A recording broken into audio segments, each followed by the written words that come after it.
Herbs growing in autumn? What? Oh yeah, and I'm going to show the best of them to you right now.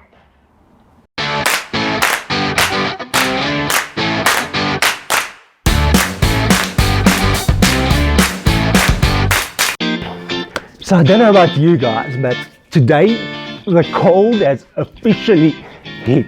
I mean, it's blooming freezing here in Centurion, let me tell you. And the trees' leaves are changing, and it's just so obvious. Autumn is here, and in no time, winter will be upon us. It's time for us to start planting all those wonderful winter herbs for those delicious soups and sauces that warm us up in the winter time.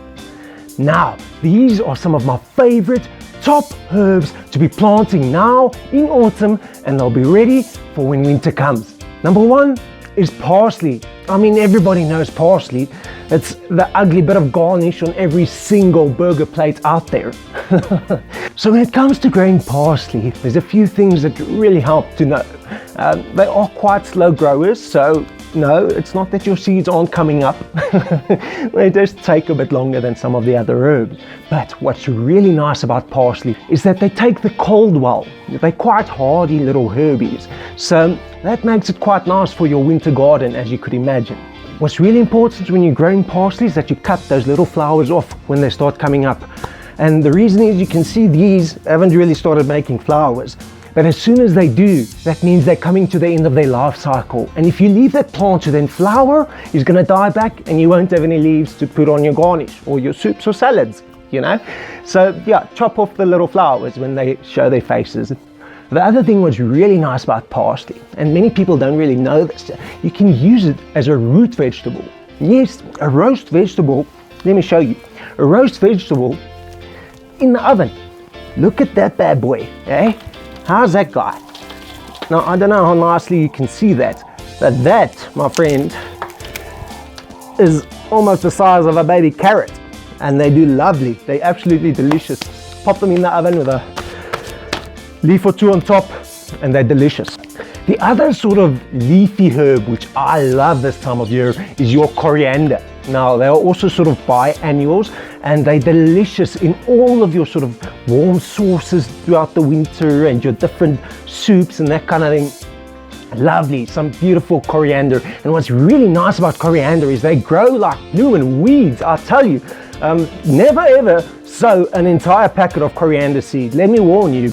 So when it comes to coriander, what is really nice, and that's where you got to remember the difference between the coriander and the parsley, right? The coriander you want to make some flowers. Why? Because you enjoy the seeds. It's used very commonly as a spice. Coriander, hello, yes.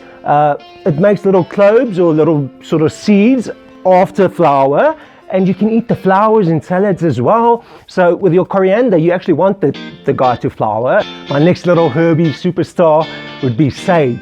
Sage is an awesome herb, and not many people grow it or use it. You know, they always buy it from the store because it looks beautiful. It's a lovely foliage plant. You know, if you want to use sage anywhere in the garden, it's great in pots. And it's got this sort of grayish green, furry textured foliage, and it looks beautiful all year round, you know, and it's got stunning purple flowers as well. So it's a lovely ornamental plant, and at that, it keeps almost any pest at meters away. So yeah, sage is a terrific herb to have in your herb garden. But also what's really interesting about sage is if you rub it against your teeth, it whitens your teeth. Can you imagine that? A leaf, you're rubbing a leaf, you're breaking off your herb garden, sticking in your face, and you get white teeth. Isn't that blooming amazing? I think so. Another nice thing to remember about sage is he's best drinking buddies with old Mr. Rosemary, eh? They love each other. They always benefit each other. So when you're planting rosemary, you want to plant it close to sage. When you're planting sage, you want to plant it close to rosemary, because they have terrific benefits in and around the soil, as well as, you know, the surrounding area. They're great for each other. The next must-have in your autumn herb garden is oregano, or oregano, as many people call it. Now, what's great about them is they love the frost. Well, I wouldn't say they love it, but they take it really well. They can take a cold beating, and they stay evergreen. So it's really nice to have some green color, even along a walkway in your garden, oregano. And what's very interesting about them is that they, since the Egyptian times, have been known to have antiseptic and healing properties. I mean, literally, Cleopatra and her friends were growing this stuff, you know.